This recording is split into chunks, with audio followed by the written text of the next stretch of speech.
Yuk jadi bagian dari dakwah kami. Dukung operasional dakwah dan sosial kami, raih pahala amal jariah yang terus mengalir sampai hari kiamat.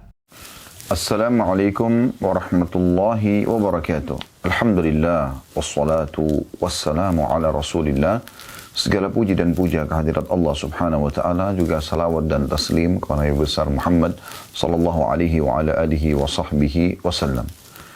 Dari kota Rasulullah sallallahu alaihi wasallam Al-Madinah Al-Munawwarah, kami menyapa Anda semuanya dan kami berdoa kepada Allah subhanahu wa ta'ala semoga seluruh jemaah Uhud secara khusus, travel yang Allah amanahkan kepada kami diikhlaskan niatnya, dan juga Allah terima ibadah umrah yang sudah diniatkan dari awal berangkat dari Indonesia, dan semoga seluruh jemaah umrah yang berangkat dari negara tercinta Indonesia juga demikian adanya dari travel manapun, dan semoga seluruh jemaah umrah dari seluruh dunia tidak terkecuali juga Allah subhanahu wa ta'ala kabulkan umrah mereka dan seluruh ibadah di dua masjid yang mulia, Masjid Haram Mekah dan Masjid Nabawi di Madinah.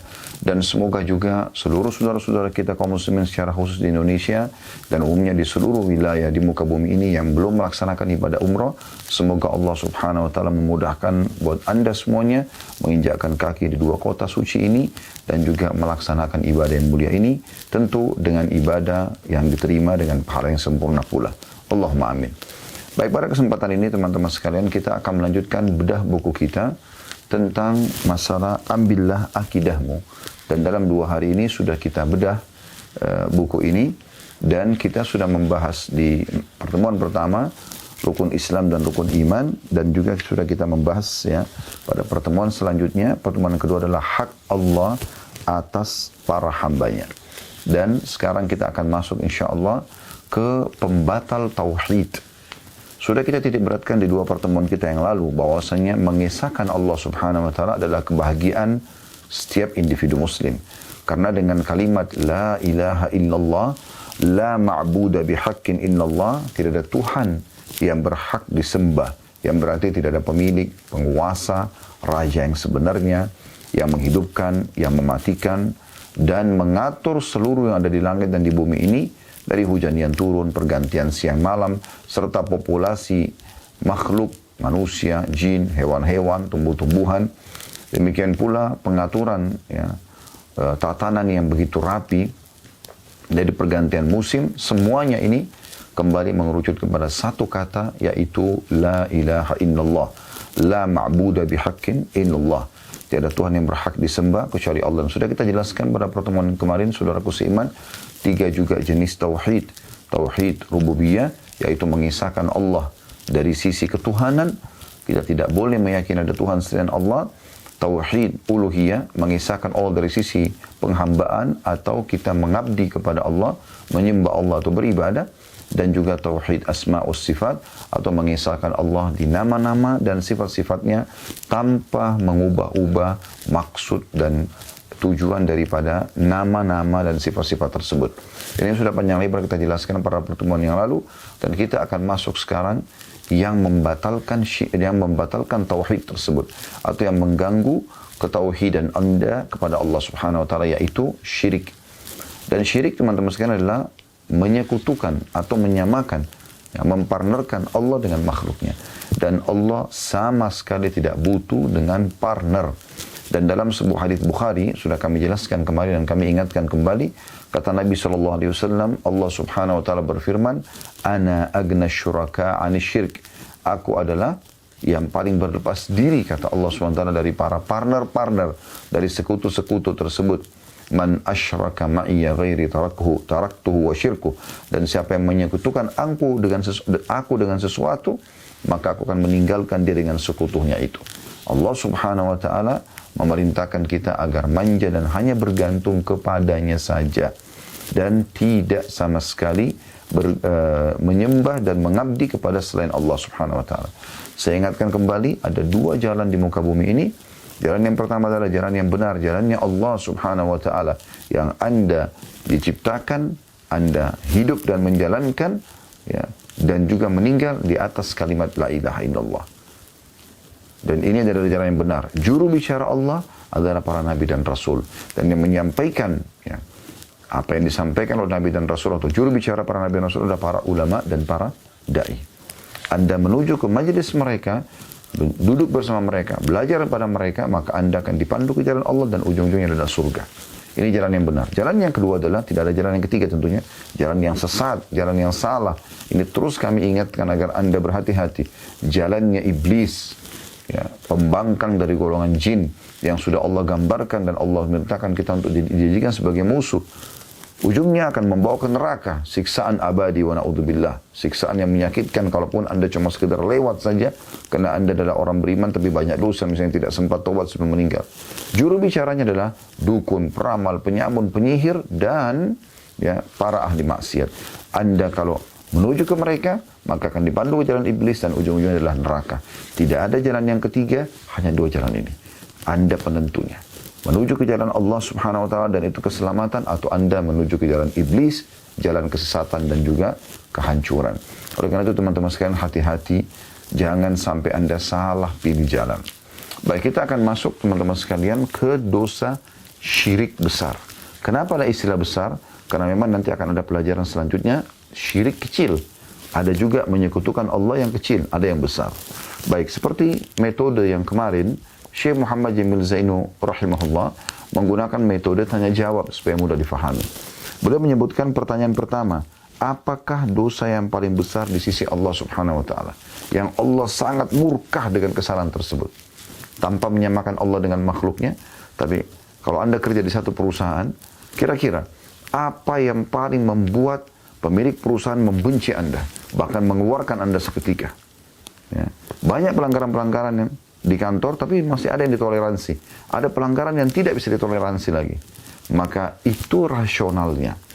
Ada dosa di mana Allah sangat murka kepada hambanya kalau melakukannya. Maka dikatakan di sini, apakah dosa yang paling besar di sisi Allah? Allah sangat marah dengan pelanggaran itu. Maka jawabannya, dosa yang paling besar ialah atau adalah syirik kepada Allah. Menyekutukan Allah dengan makhluknya. Ya, nanti akan banyak contoh-contohnya. Dalilnya adalah firman Allah subhanahu wa ta'ala dalam surah Luqman ayat 13. Anda bisa buka aplikasi Al-Quran dan Anda perhatikan baik-baik ini. Ya. Potongan ayat perkataan Luqman kepada anaknya. A'udhu billahi minasyaitan rajim. Surah Luqman ayat 13. Ya bunayya la tusyrik billah. Inna syirka la zulmun azim. Hai anakku, jangan pernah kamu mempersekutukan Allah atau syirik. Karena sungguhnya mempersekutukan Allah adalah benar-benar kezaliman yang besar. Dan ketika Rasulullah SAW ditanya dosa apakah yang paling besar, enggak ada lagi yang lebih Allah benci daripada pelanggaran ini. Enggak ada lagi hukuman yang paling berat kalau datang kepada pelakunya. Maka beliau SAW menjawab, antaj'ala lillahi niddan wa huwa khalaqak. Engkau menjadikan tandingan bagi Allah atau saingan atau sekutu, ya, padahal dialah semata yang telah menciptakanmu. Hadis ini diriwayatkan oleh Bukhari dan Muslim. Berarti Anda sudah paham di pertanyaan pertama ini, dosa yang paling besar adalah syirik kepada Allah subhanahu wa ta'ala. Pertanyaan kedua, teman-teman sekalian, apakah syirik besar itu? Anda sudah tahu itu dosa yang paling besar. Lalu pertanyaan selanjutnya, apa syirik itu? Jawabannya, syirik besar adalah beribadah kepada selain Allah. Seperti menyeru atau berdoa kepada selain Allah. Mencari keberkahan dari orang yang mati. Atau meminta tolong kepada orang yang hidup tapi ia tidak hadir atau tidak mendengarkannya. Ya, sementara Allah subhanahu wa ta'ala berfirman di dalam surah An-Nisa ayat 36. A'udzu billahi minasyaitonir rajim. Wa'budullaha wa la tusyriku bihi syai'a. Beribadahlah kepada Allah dan janganlah kamu mempersekutukannya. N-nya besar kata ganti Allah dengan sesuatu apapun. Juga sabda Nabi SAW, akbarul kabairi al-isyraku billah. Dosa terbesar dari yang paling besar adalah berbuat syirik kepada Allah dalam hadis Bukhari dan Muslim. Jadi syirik besar adalah Anda menyekutukan Allah SWT dalam ibadah. Anda berdoa kepada Allah, Anda juga berdoa kepada kuburan, ya. Anda minta-minta kepada dewa-dewa, patung-patung, jin dan seterusnya. Ya. Mirip kasusnya orang-orang musyrik Mekah. Mereka tahu Ka'bah itu adalah rumah Allah. Mereka tahu haji itu adalah ibadah Allah yang diajarkan Nabi Ibrahim AS. Tapi mereka kurang yakin dengan diri mereka. Maka mereka datangkan patung-patung. satu demi satu didatangkan sampai terkumpul 360 patung di sekitar Ka'bah yang semuanya dihancurkan oleh Nabi SAW pada saat pembebasan kota Mekah. Mereka berdoa kepada Allah, lagi tawaf, mereka juga berdoa minta pada patung-patung tersebut. Jadi Allah punya partner bagi mereka. Ya. Mereka menyembeli untuk Allah, mereka menyembeli juga untuk berhala mereka. Kalau orang tidak mempartnerkan Allah, maka itu masuk dalam sama. Kekufuran juga ya. Misalnya dia jelas memungkiri Allah Subhanahu wa taala. Maka ini kufur ya. Kalau ini enggak, dia yakin Allah tapi dia ikutkan Allah atau dia ikutkan makhluk bersama haknya Allah Subhanahu wa taala dan Allah tidak butuh semua itu. Pertanyaan ketiga, apakah syirik itu ada di kalangan umat Islam saat ini? Maka jawaban beliau, ya ada. Dalilnya adalah firman Allah Ta'ala dalam surah Yusuf ayat 106. A'udzu billahi minasyaitonir rajim wa ma yu'minu aktsaruhum billahi illa wa hum musyrikun. Dan sebagian besar dari mereka tidak beriman kepada Allah melainkan dalam keadaan mempersekutukan Allah dengan sesembahan-sesembahan yang lain. Allah bicara tentang umat ini. Mereka muslim tapi mereka melakukan syirik kepada Allah Subhanahu wa taala. Juga sabda Nabi SAW, la taqumus sa'atu hatta talhaka qabailu min ummati bil musyrikina wa hatta ya'budul awthan. Hari kiamat tidak akan tiba sampai beberapa suku di antara umatku bergabung dengan orang-orang musyrik dan hingga mereka menyembah berhala yang disembah oleh orang-orang musyrik tersebut. Hadis riwayat Tirmidzi. Ya. Sekian puluh tahun ya. Bahkan kita bisa bahasakan sudah masuk ke ratusan tahun. Jazirah Arab aman dari syirik. Jazirah Arab aman dari syirik. Tapi di waktu kita sekarang, ya, seperti di Imarat sekarang, ada patung. Bahkan dibukakan secara resmi tempat penyembahan orang-orang Hindu, orang Buddha. Bahkan ada di antara sebagian pejabat yang tersebar di medsos, mereka pun Muslim tapi mereka lewat dan sebagai bentuk penghormatan terhadap agama orang lain, maka dia pun menghormati patung-patung tersebut. Subhanallah. Patung ini sudah ditegur oleh Allah SWT dalam banyak ayat Al-Quran. Melalui lisan Nabi Ibrahim AS. Ibrahim AS mengatakan, Rabbi innahunna adlalna kathiran minan nas. Ya Allah, sungguhnya patung-patung ini banyak sekali menyesatkan manusia. Patung itu, dia yang buat, dia yang pahat, manusia maksudnya. Dia yang bentuk matanya, hidungnya, mulutnya, semau dia, gitu. Gemuk kah, kurus kah, ya, jelek kah muka patung itu, ya. Kemudian dia yang warnai, dia yang pikul diletakkan di tempat yang dia ingin letakkan, dia yang berikan nama, kemudian dia pun panggil patung tersebut, mengatakan dan mengutuskan ini adalah dewa. Subhanallah. Apa yang patung itu lakukan?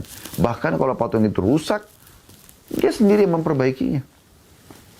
Perlu kita hubungkan di sini dengan kasus masuk Islamnya seorang sahabat namanya Amr bin Jamuh radhiyallahu anhu. Kalau Anda belum pernah dengar, maka dengarkan. Kalau Anda sudah dengar, maka sebagai ya, kembali mereview, mengingatkan. Ya, karena ilmu itu makin diulang-ulang, makin bagus gitu. Amr bin Jamuh adalah seorang sahabat Nabi, salah satu syuhada yang terbunuh di medan perang bersama dengan besannya, ya, atau iparnya ya. Salah satu, kalau bukan besan, dia ipar. Abdullah bin Haram radhiyallahu anhum. Dua-duanya mati syahid di perang Uhud dan dikubur di satu kuburan oleh Nabi SAW. Nabi SAW perintahkan sahabat kubur di satu kuburan. Yang jelas, awal masuk Islam, anak-anaknya semua masuk Islam, tinggal dia belum masuk Islam. Dan dia punya satu patung yang selalu dia kultuskan di rumahnya. Tiap hari dibubuhi minyak wangi, tiap hari diletakkan bunga-bunga di sekitarnya, sesajen dia minta-minta gitu. Maka anak-anaknya mendakwakan Islam tapi dia tidak mau. Maka yang terjadi, anak-anaknya lakukan sebuah hal yang dinukil dalam sejarah gitu kan, yang akhirnya membuat beliau masuk Islam radhiyallahu anhu. Yaitu anak-anaknya mengambil patungnya di malam hari pada saat dia tidur, kemudian dilempar di tempat pembuangan kotoran, mohon maaf, di sebelah rumahnya. Ya, kalau kita mungkin WC sekarang ya, karena zaman dulu mereka tidak buat WC dalam rumah. Maka keesokan paginya Amr bin Jamuh bangun dan dia ingin menyembah Tuhannya seperti biasa. Minta keselamatan hari itu dan segala macam. Mungkin kalau Anda sudah tidak, Anda bertauhid kepada Allah, Anda sholat subuh, Anda sholat malam sebelumnya, misalnya Anda zikir pagi petang ya. Anda lakukan ibadah kepada Allah SWT. Anda memohon kebaikan-kebaikan pada hari itu. Maka mereka pun pada menyembah berhala melakukan itu. Mereka minta pada patung-patung mereka yang tidak bisa ngomong. Tidak ada matanya, cuma ukiran. Mulutnya juga cuma ukiran, tidak bisa ngomong, nggak ada lisannya, nggak ada rohnya. Bahkan bisa dihancurkan, gitu kan. Bisa diganti dengan patung-patung atau Tuhan-Tuhan yang mereka anggap di sini Tuhan-Tuhan. Yang bisa diganti dengan yang lainnya. Maka Amr bin Jahmuh kaget mencari Tuhannya, tidak ada. Maka dia pun keliling rumah tidak temukan. Waktu dia keluar dari rumah dia kaget melihat Tuhannya ada di tempat kotoran. Maka dia belum tersentuh. Dia mengambilnya, dia membersihkan, ya, dia bubui dengan minyak wangi lalu dia mengatakan, siapa yang telah memperlakukanmu seperti ini? Kemudian dia pun mohon maaf, dia sempat anak-anaknya menggantungkan di leher patung itu bangkai anjing. Maka dia memindahkan bangkai anjing tersebut. Dia dengan marah mengatakan, siapa yang melakukan padamu seperti ini, hai Tuhanku? Maka dia bersihkan, dibubui minyak wangi, diletakkan lagi di tempatnya. Subhanallah, belum dapat hidayah. Di hari kedua anak-anaknya melakukan lagi itu. Diambil Tuhan tersebut yang tanda kutip, yang dianggap Tuhan patungnya, dibuang di tempat yang sama. Ya, maaf, saya keliru tadi. Jadi di hari pertama itu dilempar tanpa ada bangkai anjing. Ya. Kemudian dia bersihkan, kemudian diletakkan kembali tempatnya di dalam rumahnya, lalu dibubui minyak wangi. Lalu dia gantungkan pedang di leher Tuhannya, patungnya itu. Lalu dia mengatakan, kalau ada yang mengganggu lagi, lawanlah. Masih dalam alam jahiliyah. Malam hari dia tidur, anak-anaknya mengambil lagi di hari kedua ini, dibuang ke tempat kotoran yang sama. Kemudian pedang yang digantung di lehernya diganti dengan bangkai anjing. Ini di hari keduanya. Maka keesokan paginya, dia pun bangun, dia mencari tidak ada Tuhannya, dan dia temukan Tuhannya ada di tempat yang sama. Maka dia pun pada saat itu mendapatkan sinyal hidayah, dan dia menggunakan akal sehatnya, dia mengatakan, kalau seandainya kau adalah Tuhan, pasti kau akan bisa membela dirimu. Maka dia pun berbicara sama anak-anaknya, minta dipandu ke Islam, lalu dia syahad. Kemudian dia masuk Islam atau syahadat di tangan baginda Nabi SAW, dan akhirnya terbunuh di tahun 2 atau tahun 3 Hijriah di perang Uhud radhiyallahu anhu. Jadi orang bisa menyadari sebenarnya kalau benda-benda ini benda mati, gitu kan. Yang paling banyak disembah adalah patung. Anda bisa lihat di depan rumah banyak orang, patung yang besar, pegang pentungan, pendek, gemuk, mukanya juga jelek, subhanallah. Entah apa maksudnya gitu. Mau dikatakan seni juga, nggak nyambung gitu. Senihnya apa gitu. Kalau misalnya orang pohon ditata dengan rapi, buahnya indah, itu seni alami, gitu kan. Tapi patung, ukiran gitu, apanya di situ? Atau mungkin tembok dibuat dengan rapi, dicat dengan bagus gitu kan? Mungkin, ya. Ada ukiran-ukiran yang bukan manusia, bukan ya, jin, bukan hewan. Mungkin orang bisa bilang bagus, seni. Tapi subhanallah kadang-kadang orang diwas-was dengan syaitan dengan begitu mudah, akhirnya terjerumus dalam perbuatan seperti ini. Ya. Kemudian selanjutnya pertanyaan keempat kata beliau, apa hukum berdoa kepada orang mati atau orang hidup yang tidak hadir? Ya. Jawabannya, berdoa kepada orang mati atau mereka yang tidak hadir adalah sebuah bentuk syirik besar. Dalilnya adalah firman Allah Subhanahu wa taala di dalam surah Yunus ayat 106 yang berbunyi, a'udzubillahi minasyaitonir rajim, wala tad'u min dunillahi ma la yanfa'uka wa la yadurruk fa in fa'alta fa innaka idzan minadh dhalimin.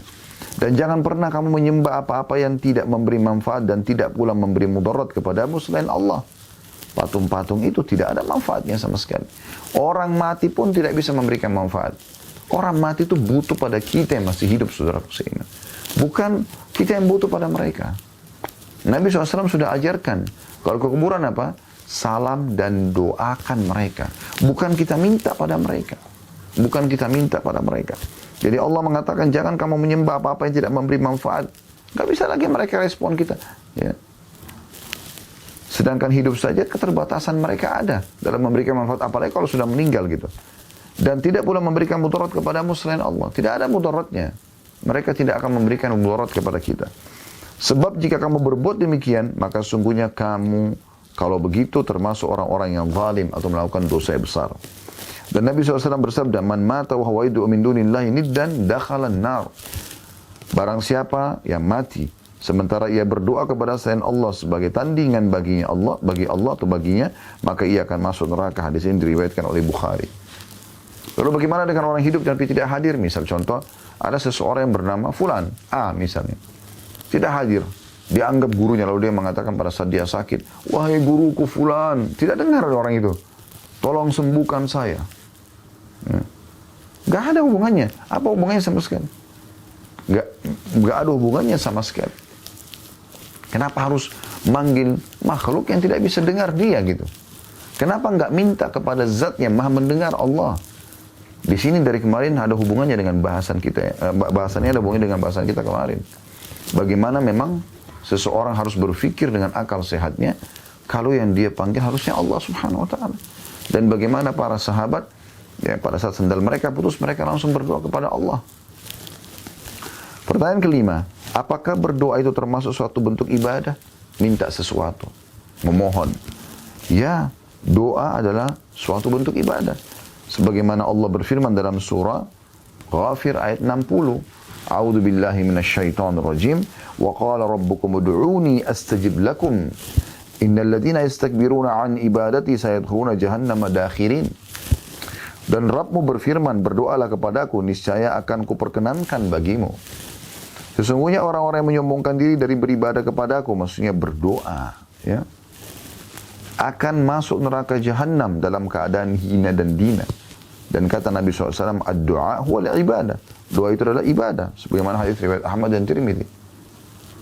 Beda doa dengan minta tolong. Orang minta tolong misalnya, tolong bantu ambilin saya gelas ini, ambilin saya makanan itu, tolong bantu saya modal. Itu beda. Itu masih alam manusia.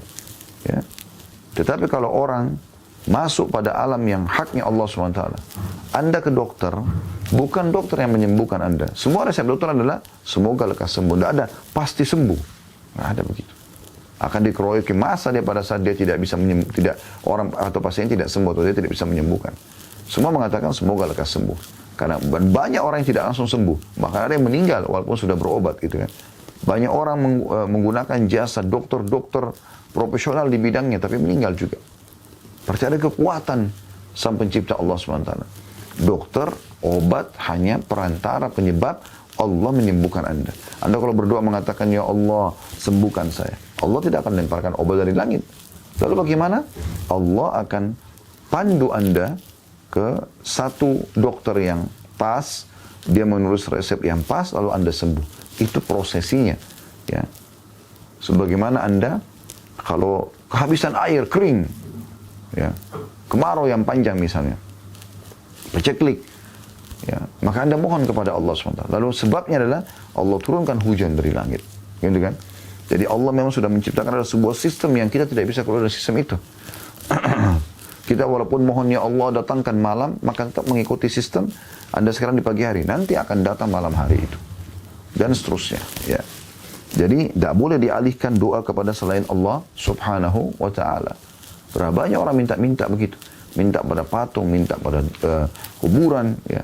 Sampai ingat perkataan kemarin yang saya sampaikan, perkataan Imam Nawawi rahimahullah, beliau mengatakan saya heran dengan orang yang minta-minta pada kuburan, sementara dalam kuburan adalah manusia biasa seperti dia yang sudah jadi tulang belulang. Orang mati butuh pada kita, kita yang mendoakan dan bukan kita yang meminta doa kepada mereka. Pertanyaan yang keenam, ya, apakah orang mati bisa mendengar doa? Wahai fulan, sembuhkan saya, wahai fulan, mudahkan rezeki saya, wahai fulan, dan begini dan begitu. Ya, di Indonesia subhanallah kuburan begitu dikultus. Ada sebagian kuburan datang diminta-minta ya hampir setiap hari. Allahul musta'an. Allah tempat kita, ya, meminta perlindungan.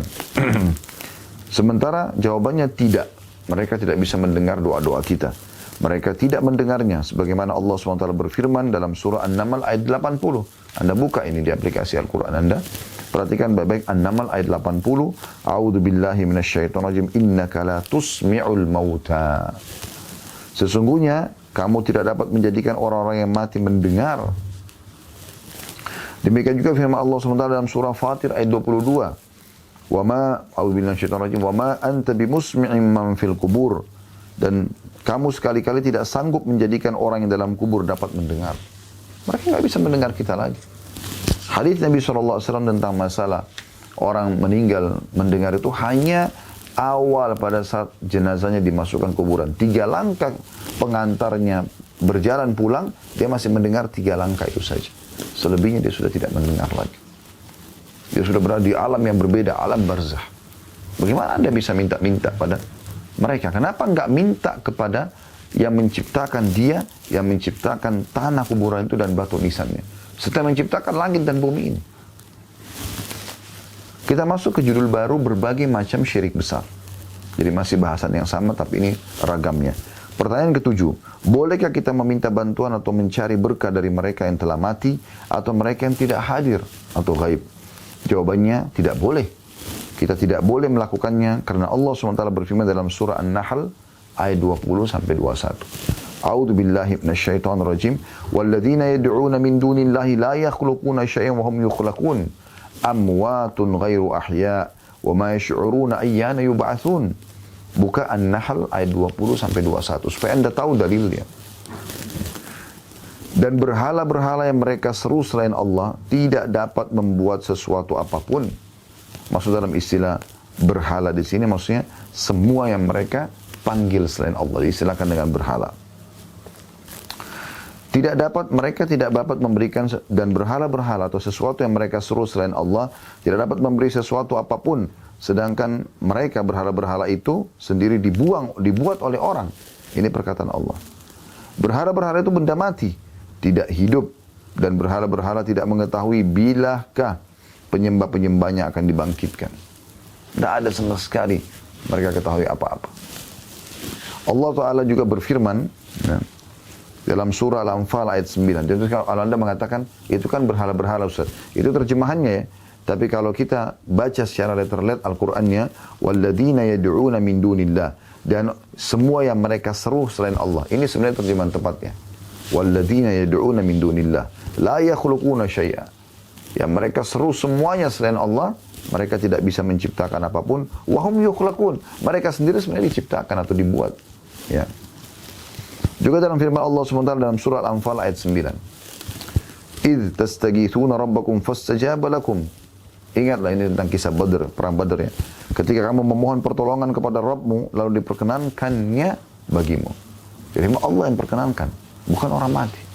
Belum pernah ada satu riwayat pun teman-teman sekalian, Nabi SAW mengatakan kepada para sahabat, ini loh kuburannya Nabi Yunus, ini loh kuburannya Nabi Shu'aib, ini loh kuburannya Nabi Musa, pergilah ke sana, ambillah tanahnya, taruhlah air, ambillah keberkahan, mintalah pada mereka karena mereka Nabi-Nabi Allah. Belum pernah. Coba Anda cari satu riwayat pun, Anda tidak akan temukan. Lalu kenapa sekarang banyak orang yang sengaja mau mencari kuburan-kuburan Nabi-Nabi itu?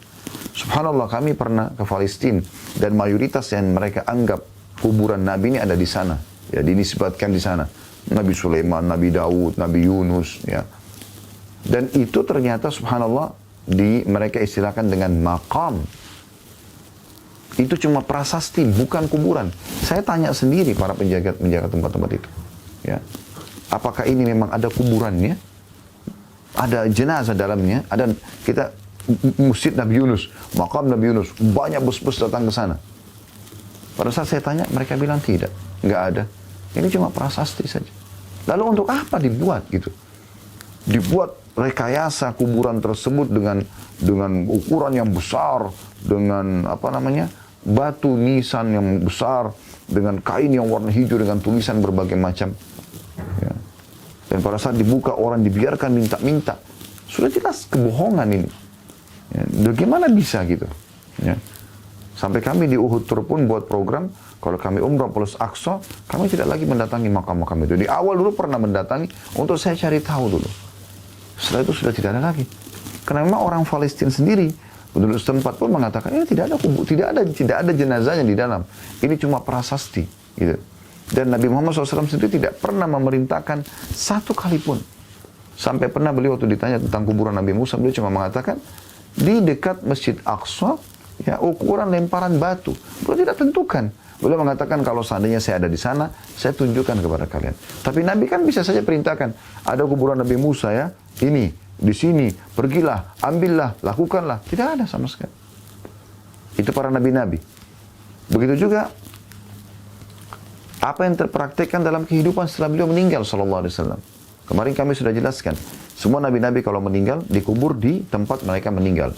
Maka Nabi Muhammad SAW dikubur di kamarnya Aisyah radhiyallahu anha. Puluhan tahun Aisyah hidup radhiyallahu anha di masa Abu Bakar, masa Umar, masa Uthman, masa Ali, masa Muawiyah. 5 raja dalam Islam. Puluhan tahun setelah itu baru beliau meninggal radhiyallahu anha. Ya. Dan ini ranjang beliau, itu kuburan Nabi SAW. Belum pernah ada satu riwayat. Anda coba datangkan riwayat kalau ada. Aisyah mengatakan, wahai muslimin, ini kuburan Nabi, ambillah tanahnya. Wahai muslimin, taruhlah air kalian supaya bisa berkah. Wahai muslimin, mintalah kepada kuburan Nabi kalian ini. Tidak pernah. Dan tidak ada satupun sahabat yang menukil itu. Mereka sangat faham kalau Nabi SAW melarang itu. Mereka datang mengucapkan salam dan mereka membacakan salawat kepada Nabi SAW, lalu mereka pergi. Itu yang maksimal mereka kerjakan. Kalau itu kuburan nabi-nabi, bagaimana dengan kuburan orang lain gitu? Ya. Begitu juga belum pernah dinukil dari Nabi SAW, beliau memerintahkan para sahabat di depan mata. Ada syuhada Badr, ada syuhada Uhud, sahabat-sahabat yang mulia. Ya, ada 70 orang yang wafat, 60-70 orang yang wafat di perang Badr, ada juga 70 orang yang wafat di perang Uhud. Kuburan mereka masih ada. Hamzah, Sayyidul Syuhada, paman Nabi SAW radhiyallahu anhu. Tidak pernah Nabi mengatakan, ini kuburan paman saya Hamzah, ambil tanahnya, taruh air, dan seterusnya. Seperti banyak orang lakukan. Allahul Musta'an. Allah tempat kita minta tolong. Wahai saudaraku, jalankan syariat Allah SWT sesuai dengan perintah Nabi SAW, maka Anda akan aman. Kita sudah jelaskan pada pertemuan yang kemarin, syarat diterimanya amal ada 3. Anda beriman kepada Allah, karena amal soleh tidak akan bermanfaat tanpa iman. Kemudian yang kedua, ikhlas karena Allah, tulus, tidak syirik, ya, tidak kena riak dan pamer. Dan yang ketiga, mutaba'atun Nabi SAW, mengikuti Nabi SAW, contohi beliau. Ya, kuburan Baqi, kuburan para sahabat, mayoritas sahabat di dekat masjid Nabi SAW. Belum pernah ada satu riwayat pun Nabi dan juga para sahabat. Begitu juga dengan tabi'in, tabi'in yang datang mengambil tanah mereka, yang sengaja mengkultuskan kuburan mereka. Umum mereka datang ziarah, mengucapkan salam, kemudian mereka mendoakan lalu pergi. Itu yang disunnahkan. Itu harus kita jaga, kita wariskan turun-temurun, bukan malah kita biarkan kesyirikan terjadi. Akhirnya minta-minta pada kuburan tersebut, dan ini berbahaya sekali. Selanjutnya teman-teman sekalian, ya, Nabi SAW, ya, tadi saya ulangi dulu, firman Allah Subhanahu Wa Taala dalam surah An-Nahl ayat 20, ya, surah Al-Anfal ayat 9, ya. Idh tastaghithuna rabbakum fastajaba lakum. Ingatlah ketika kalian memohon kepada Tuhan atau Rabb kalian, lalu diperkenankanlah bagi kalian. Kita lanjutkan ke hadis Nabi SAW.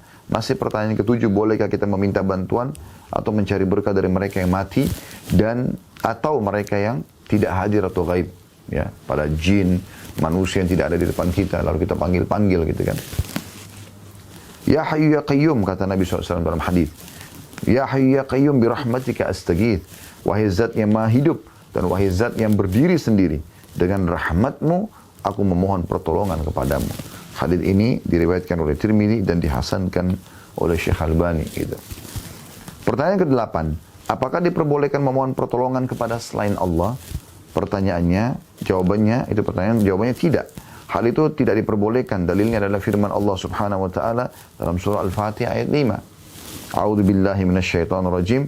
Iyyaka na'budu wa iyyaka nasta'in. Hanya kepadamu kami beribadah dan hanya kepadamu kami meminta pertolongan. Ini komitmen kita, ya. Iyyaka na'budu, hanya kepadamu kami menyembah ya Allah. Semua ketundukan kami hanya kepadamu. Wa iyyaka nasta'in, dan hanya kepadamu kami minta tolong. Di sini pertolongan yang manusia tidak bisa, seperti misalnya minta kesembuhan, minta keturunan, ya. Minta rezeki, enggak ada di tangan manusia ini. Beda dengan Anda cuma minta tolong dalam kasar, minta diambil gelas, minta dibeliin sesuatu, itu manusiawi, ya. Tapi kalau sudah hak Allah SWT tidak mungkin itu, ya. Dan Nabi SAW mewasiatkan kepada sahabat yang mulia Abdullah bin Abbas radhiyallahu anhuma, "Idza sa'alta fas'alillah wa idza ista'anta fasta'in billah."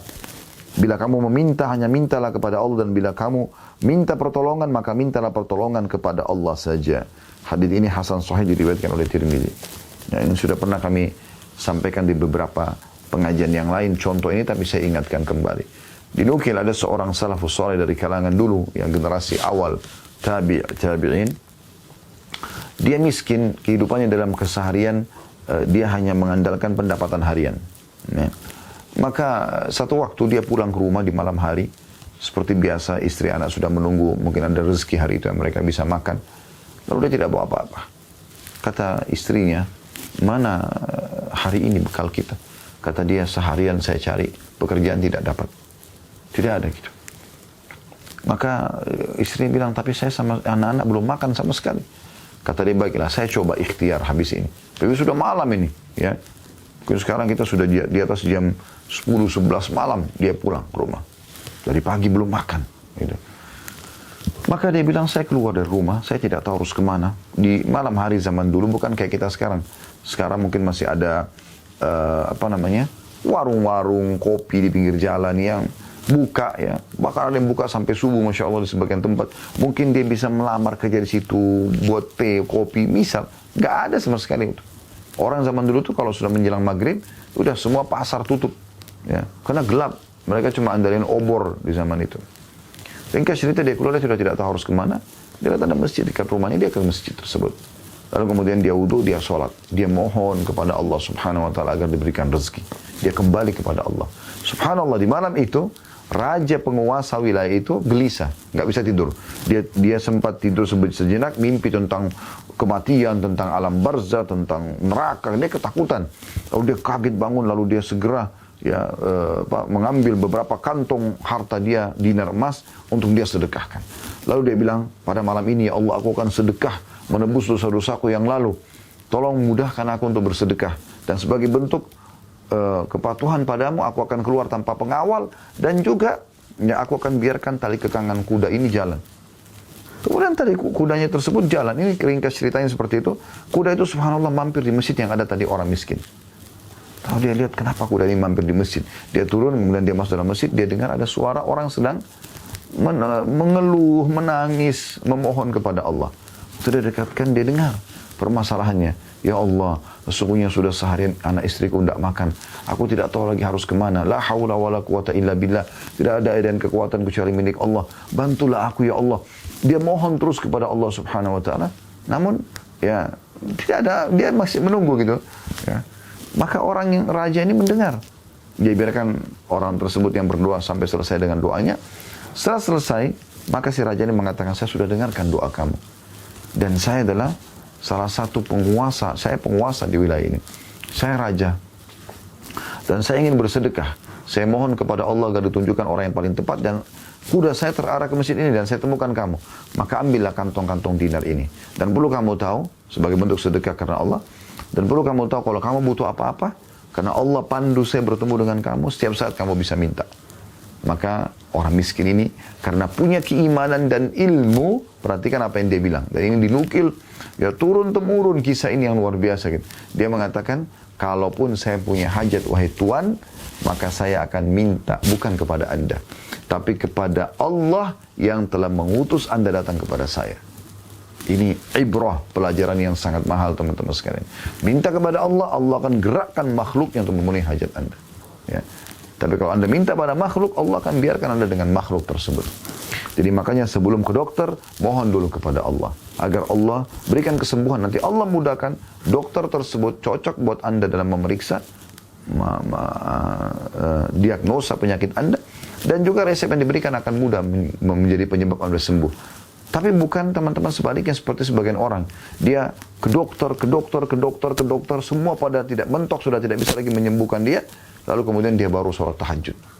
Makanya dalam Islam kita dianjurkan sebelum aktivitas berdoa. Sebelum makan, sebelum minum, sebelum pakai baju, sebelum biologis, sebelum keluar rumah, sebelum masuk kamar mandi, sebelum tidur. Kita disuruh baca doa dulu.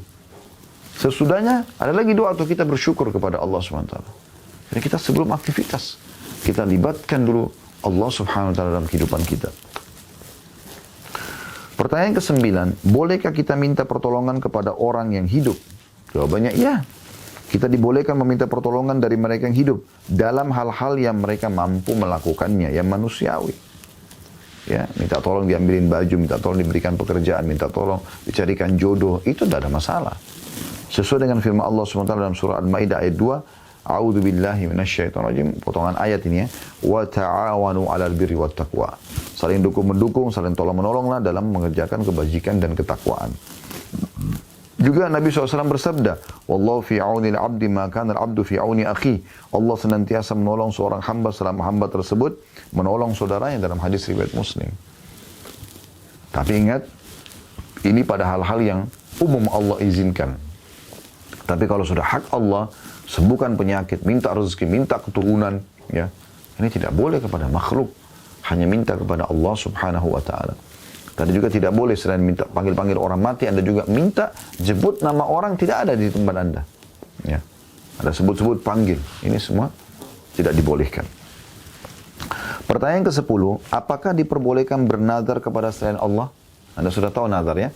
Kalau sembuh penyakit saya akan puasa 3 hari misalnya. Apakah boleh bernazar kepada selain Allah? Jawabannya tidak boleh. Kalau itu tidak diperbolehkan. Allah SWT berfirman dalam surah Al-Imran ayat 35. A'udzu billahi minasyaitonir rajim, potongan ayat, Rabbi inni nazartu laka ma fi batni muharrara. Ya Rabbku, sungguhnya aku menazarkan kepada engkau anak yang ada dalam kandunganku agar menjadi hamba yang soleh dan berkhidmat di Baitul Maqdis. Ini doanya ibunya Maryam alaihissalam. Waktu dia hamil, Maryam, dia berdoa agar anak di perutnya ini, ya, Allah Subhanahu wa taala jadikan sebagai orang yang saleh dan berkhidmat kepada Baitul Maqdis, ya. Juga Nabi SAW bersabda, "Man nadhara an yuti'a Allah falyuti'hu, wa man nadhara an ya'si fala ya'si." Barang siapa yang bernadar ingin mentaati Allah, kalau saya sembuh saya mau puasa 3 hari misalnya, ya. Atau kalau anak saya berhasil lulus diterima kerja atau kuliah, maka saya akan bersedekah sekian misalnya. Maka itu ia harus mentaatinya. Kalau Allah SWT penuhi, maka dia harus menjalankan. Dan barang siapa yang bernazar untuk bermaksiat kepada Allah, ya, kalau saya sukses dia berhasil, saya akan habisin 2 botol khamar misalnya. Atau saya akan berzina dengan sekian perempuan. Nah, dia bernazar seperti itu, maka jangan dia bermaksiat kepada Allah. Jangan dia lakukan nazar tersebut. Hadis ini diriwayatkan oleh Bukhari. Pertanyaan ke-11, apakah diperbolehkan menyembelih kurban untuk selain Allah? Untuk patung, untuk kuburan, untuk gua, untuk dewa, ya. Penjaga laut lah, penjaga gunung lah. Semua ini khurafat. Ya.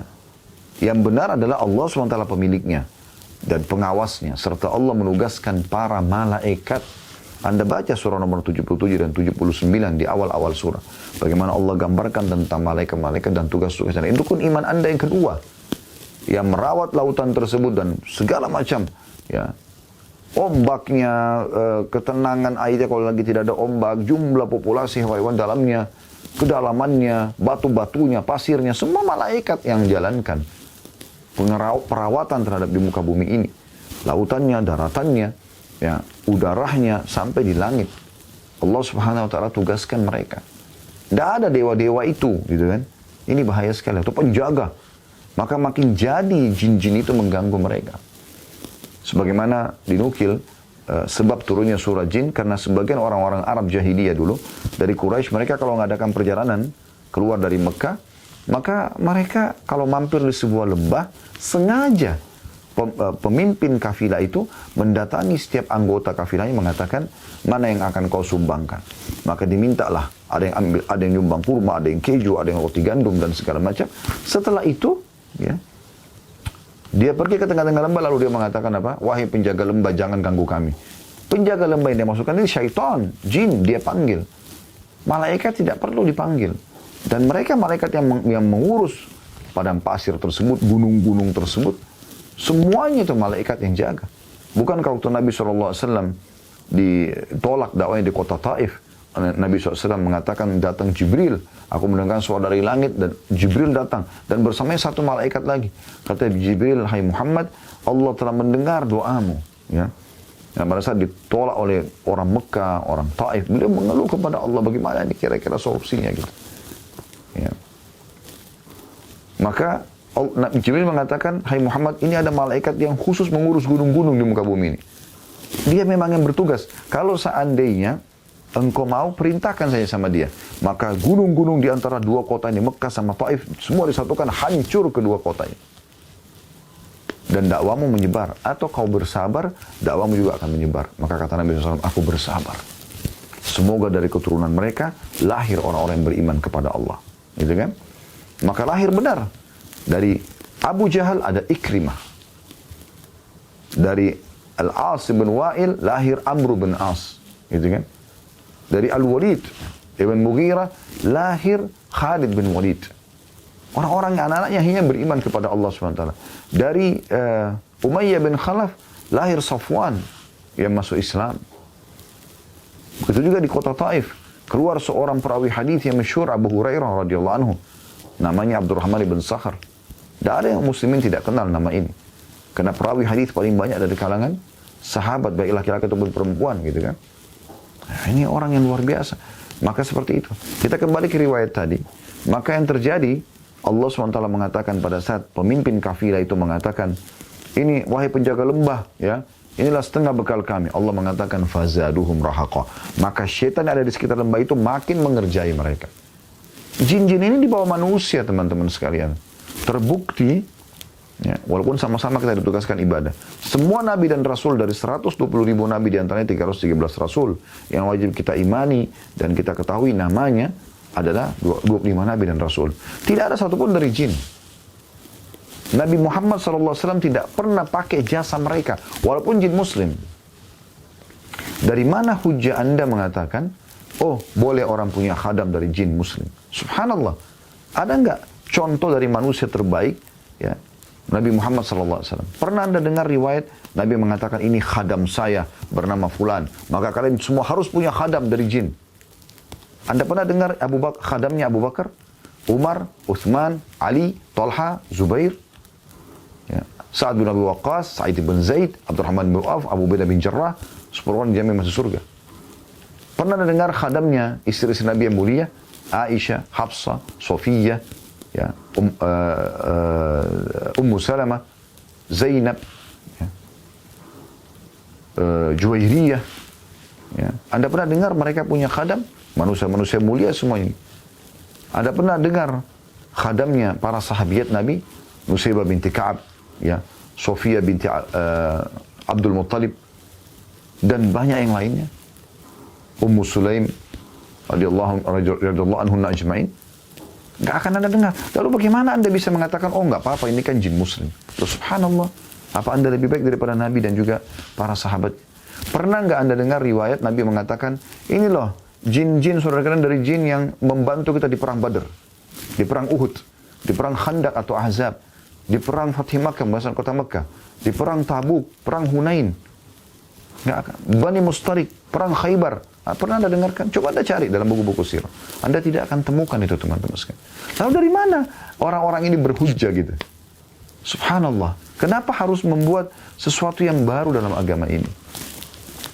Yang ada, Nabi SAW mengatakan, bangunlah setiap kali pasukan sudah siap berperang, menuju ke surga Tuhan kalian. Supaya terbunuh, mati syahid. Telah datang pertolongan dari Allah, dari malaikat. Malaikat, bukan jin. Allah yang datangkan mereka. Gitu. Baik teman-teman sekalian. Ya. Selanjutnya, pertanyaan ke-11. Apakah diperbolehkan menyembelih kurban untuk selain Allah? Jawabannya tidak. Hal itu tidak diperbolehkan, dalilnya adalah firman Allah SWT dalam surah Al-Kautsar ayat 2. A'udzu billahi minasyaitonir rajim, fasholli lirabbika wanhar. Dan dirikanlah salat karena Tuhanmu dan berkurbanlah untuknya. Kenapa kita singgung kurban sini? Karena umumnya semua dukun-dukun, ya, peramal, penyiar suka dengan kurban-kurban. Karena iblis mau apa yang dikerjakan orang beriman kepada Allah juga dikerjakan untuk dia. Mohon berdoa juga mohon pada dia. Menyembelih untuk Allah. Kita ada Idul Adha, ada Akikah. Menyembelih juga untuk iblis. Iblis nggak makan dagingnya. Yang penting orang berbuat syirik. Partnerkan Allah dengan dia gitu. Ya. Sehingga akhirnya orang banyak menyembelih. Ayam lah, ya, kelinci lah, kambing lah, sapi lah. Ya. Lalu dibuang di tempat-tempat yang gelap, lereng-lereng gunung. Yang penting syirik kepada Allah. Subhanallah. Allah mengatakan itu tidak boleh. Dan juga kata Nabi SAW dalam hadis riwayat Muslim, wa la'ana Allah man dzabaha li ghairillah. Dan Allah melaknat orang yang menyembelih kurban untuk selain Allah. Pertanyaan ke-12, bolehkah kita tawaf atau mengelilingi kuburan untuk pendekatan diri? Seperti kita tawaf di Ka'bah? Jawabannya tidak. Kita tidak boleh tawaf kecuali mengelilingi Ka'bah saja. Satu-satunya tempat untuk tawaf keliling hanya Ka'bah. Allah berfirman, wal yattawafu bil baitil atiq dalam surah Al-Hajj ayat 29. Hendaklah mereka melakukan tawaf di keliling rumah yang tua atau Baitullah Ka'bah. Tempat lain enggak boleh. Dan juga sabda Nabi SAW, man tafa bil baiti sab'an wa shalla raka'ataini kana ka'idki raqabah. Barang siapa yang bertawaf di Baitullah Ka'bah 7 kali dan sholat 2 rakaat, maka seolah-olah dia membebaskan seorang hamba sahaya. Hadis ini hadis sahih diriwayatkan oleh Ibnu Majah. Pertanyaan ke-13, apa hukum mempelajari sihir? Kenapa sihir dibahas di sini secara khusus teman-teman sekalian? Karena memang sihir ini berhubungan sekali dengan masalah syirik tadi. Yang merusak tauhid Anda kepada Allah Subhanahu wa taala. Ya. Ingat, dukun-dukun, peramal, penyamun, penyihir, juru bicaranya iblis. Mereka tidak sama sekali berhubungan dengan Allah Subhanahu wa taala. Jawabannya sihir adalah kekufuran. Sebagaimana Allah berfirman dalam surah Al-Baqarah ayat 102. A'udzu billahi minasyaitonir rajim. Potongan ayat walakinna syayatina kafaru yu'allimuna an-nasa as-sihra. Syaitan-syaitan yang kafir mengerjakan sihir, mereka mengajarkan sihir kepada manusia. Jadi yang mengerjakan sihir kafir kepada Allah SWT. Juga sabda Nabi SAW, ijtanibus sab'al mubiqat. Jauhilah 7 dosa yang membinasakan. 2 dosa yang pertama dari 7 ini adalah asyirku billah, syirik kepada Allah yang sedang kita bahas ini. Datang setelahnya was-sihar, dan sihir. Sihir.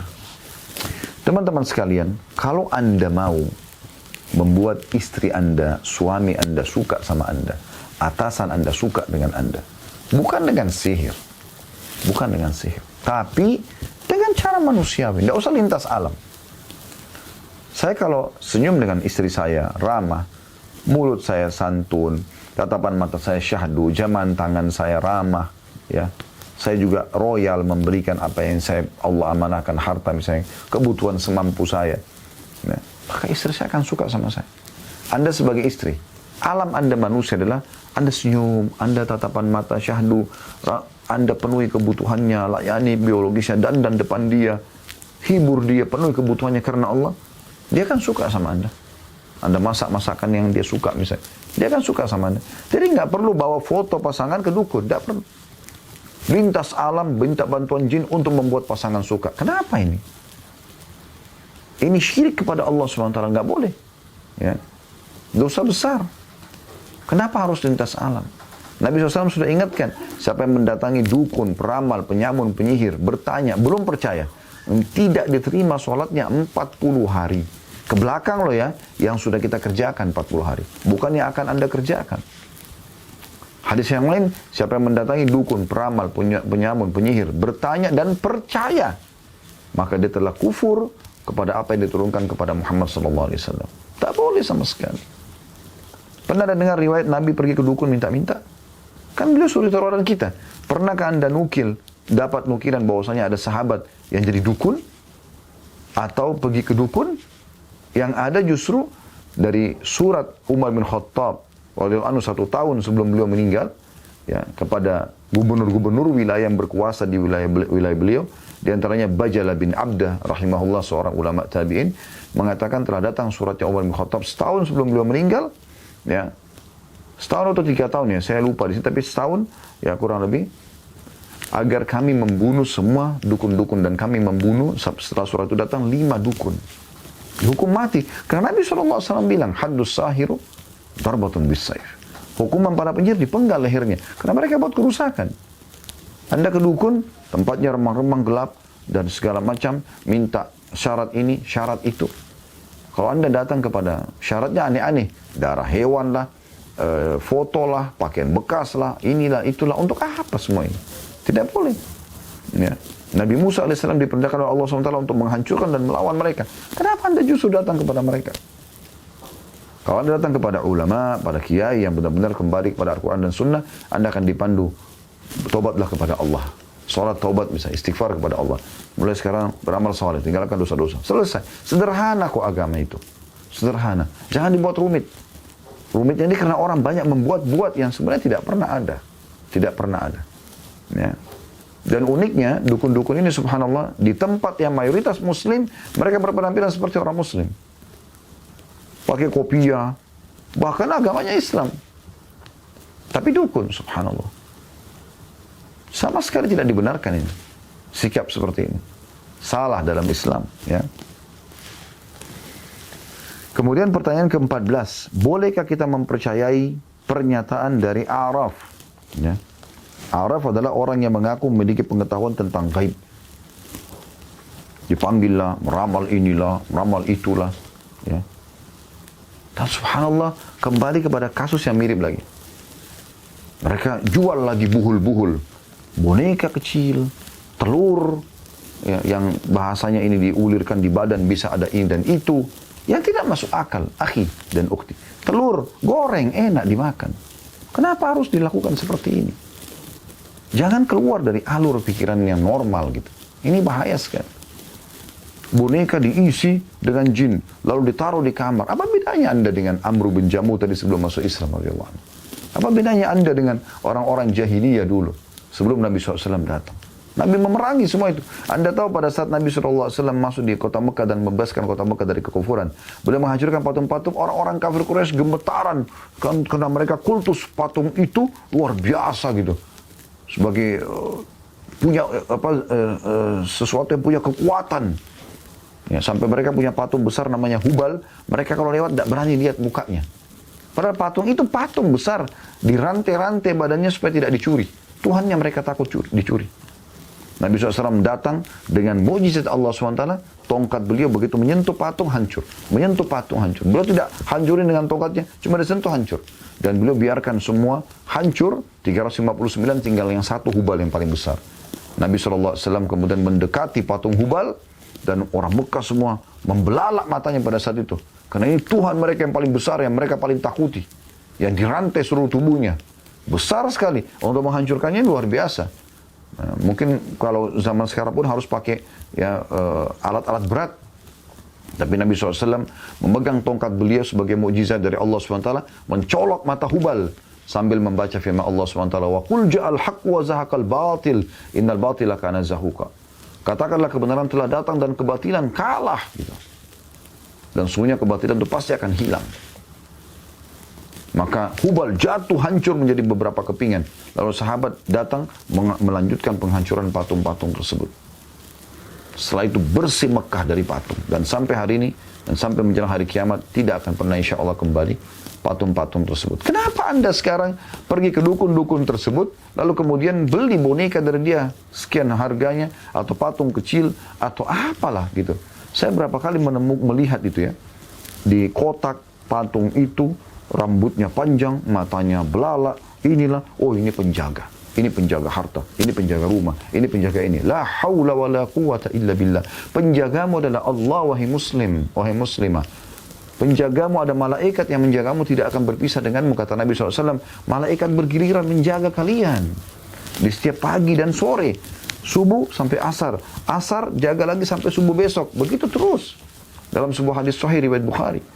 Lalu Allah SWT menanyakan kepada malaikat yang baru bertugas dan baru naik melaporkan ke langit. Apa yang kalian, hamba-hambaku sedang apa untuk kalian tinggalkan? Mereka mengatakan, mereka sedang sholat ya Allah. Karena sholat subuh dan sholat asar gitu.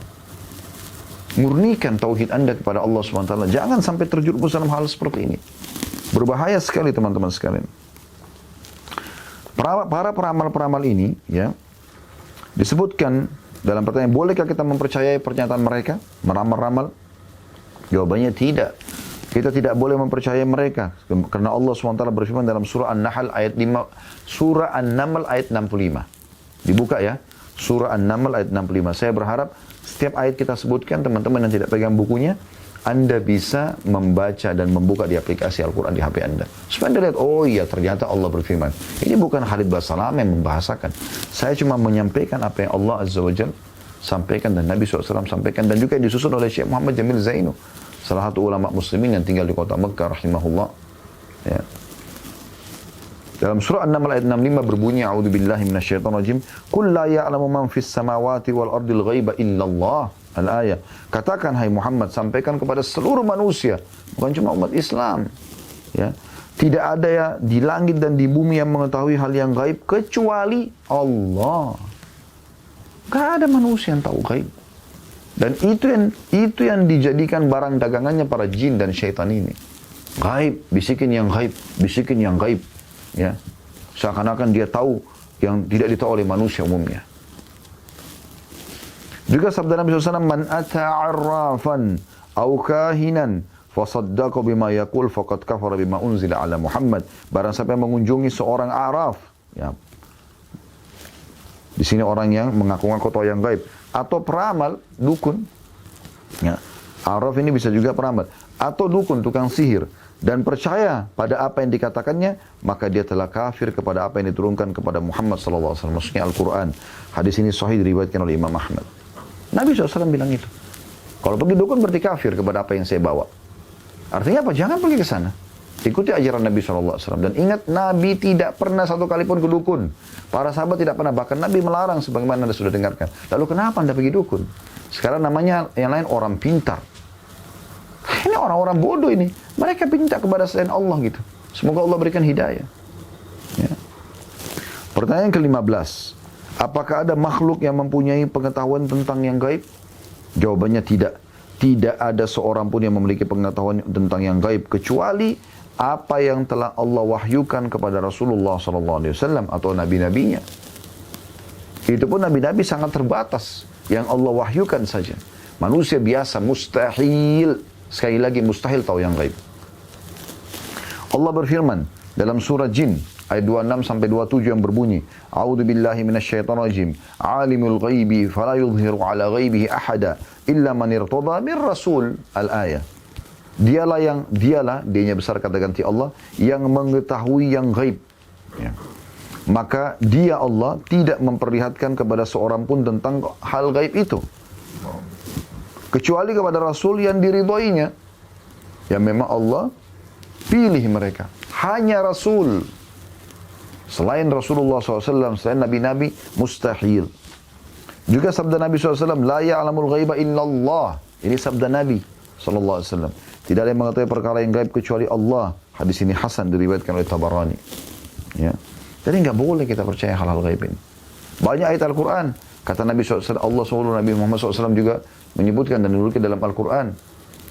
Walau kuntu a'lamul ghaiba lastakthartu minal khaira wa mamassani as-su'. Kata Nabi SAW, Allah menyuruh dalam Al-Quran, kalau seandainya aku tahu yang gaib, maka aku akan terus mengejar yang bermanfaat dan tidak akan menimpa sesuatu yang berbahaya bagiku. Berapa kali dinukil, ada beberapa sahabat bertanya tentang sebuah hukum, Nabi Muhammad SAW diam. Nunggu wahyu datang menginformasikan. Itu untuk Nabi. Itu untuk Nabi, bukan untuk orang biasa. Ini bersemedi di tempatnya, minta panggil-panggil yang gaib, ya dikerjain lah sama syaitan-syaitan itu. Subhanallah, ada hadis yang perlu saya ingatkan kembali teman-teman sekalian, bahwasanya pernah di masa Nabi SAW lewat meteor.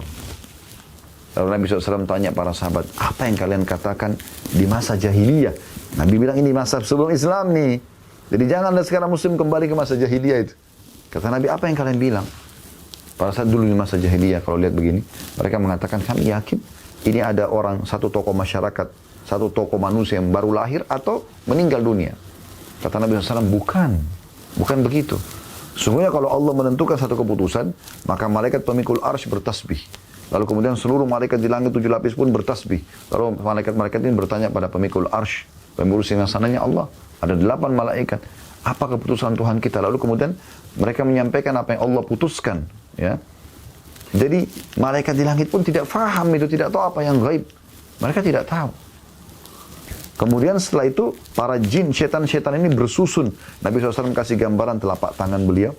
menumpuk satu sama yang lain sampai ke langit untuk mencuri informasi. Dan mereka temukan di langit itu ada malaikat-malaikat yang menyiapkan panah-panah api. Yang panah itu, anak panahnya itu dari bintang-bintang. Dan itulah meteor yang kalian lihat itu serpihan dari panahan malaikat untuk setan-setan. Banyak di antara mereka yang terbakar. Ada juga yang di antara mereka sempat lolos lalu membisikkan ke teman-teman mereka dari para dukun dan peramal, penyihir ini. Ya. Dan ketahuilah kata Nabi SAW, mereka membebuhi dengan 100 kedustaan.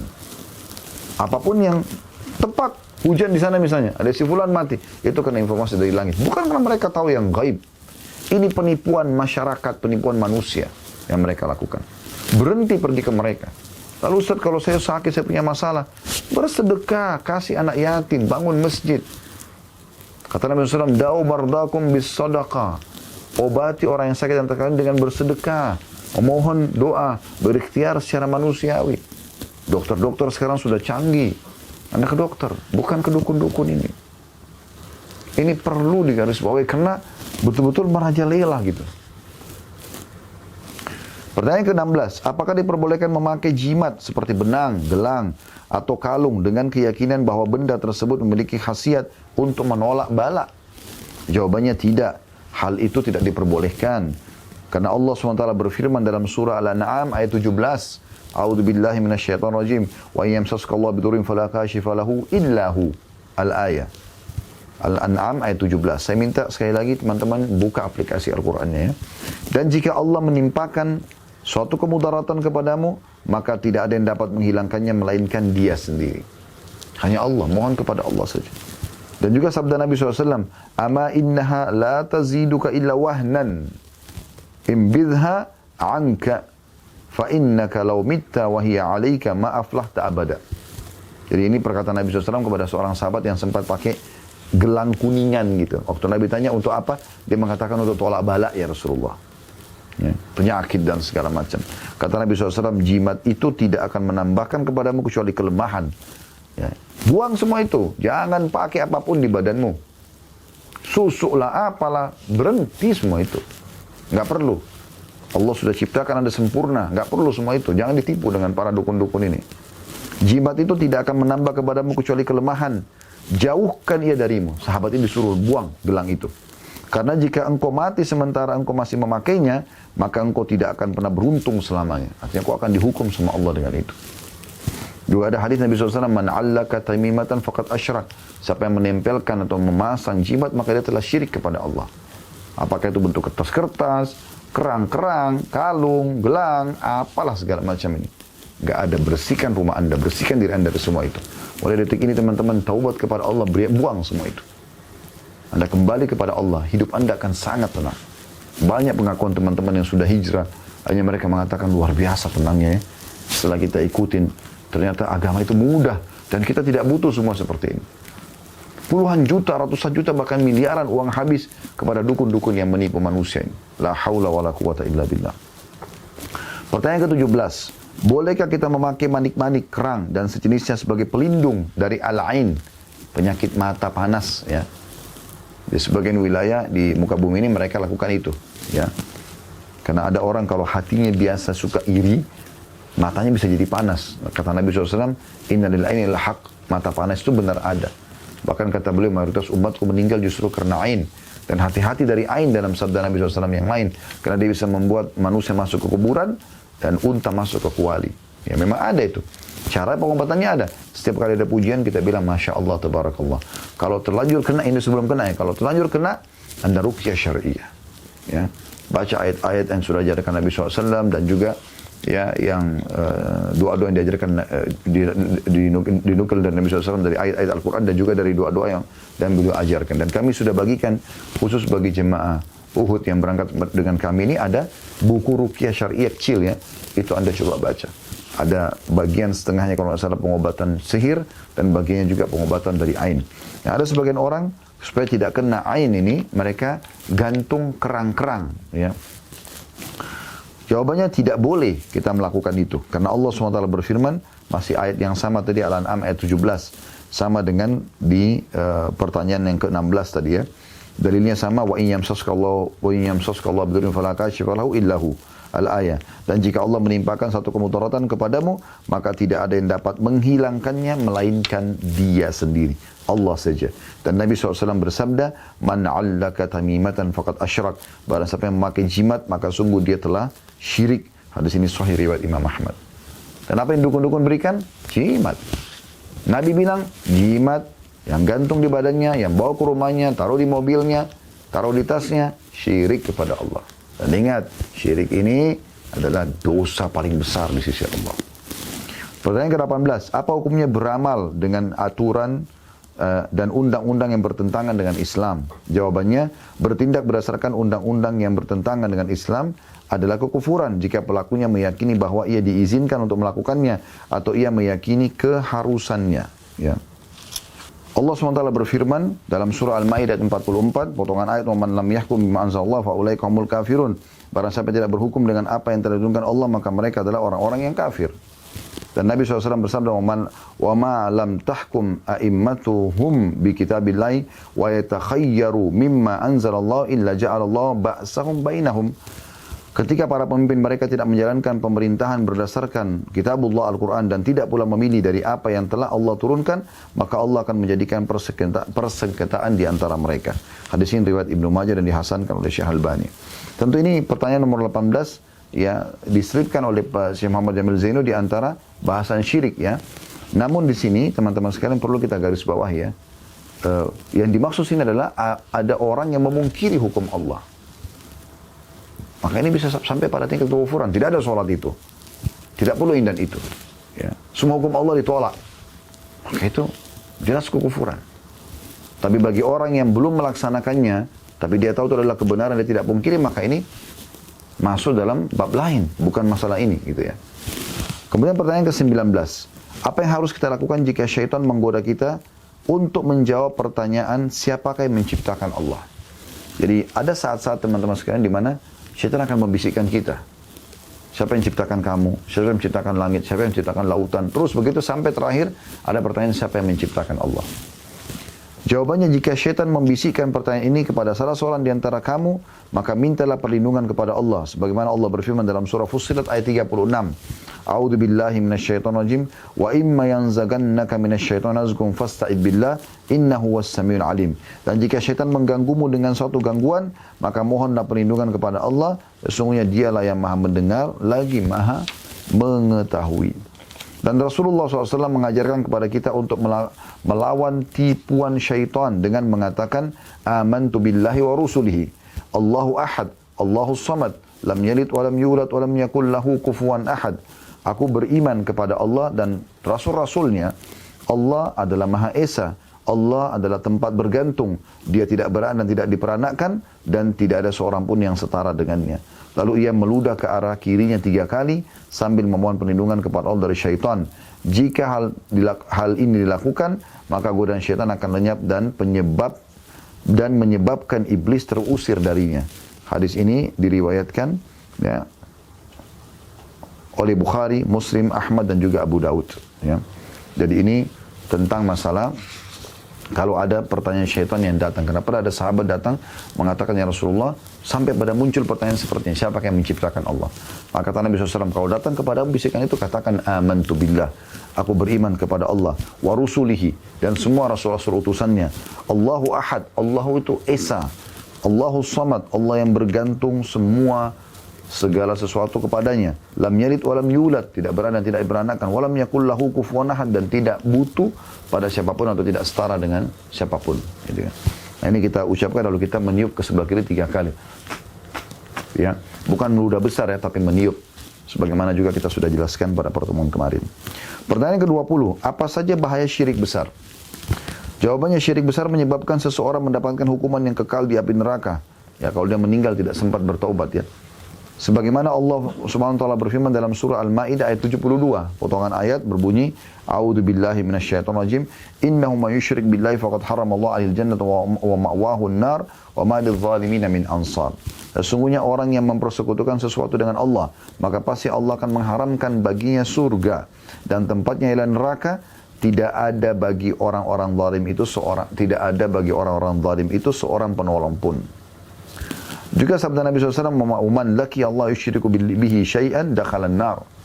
Barang siapa yang meninggal dunia bertemu dengan Allah sementara ia menyekutukan Allah dengan sesuatu, maka ia akan masuk neraka.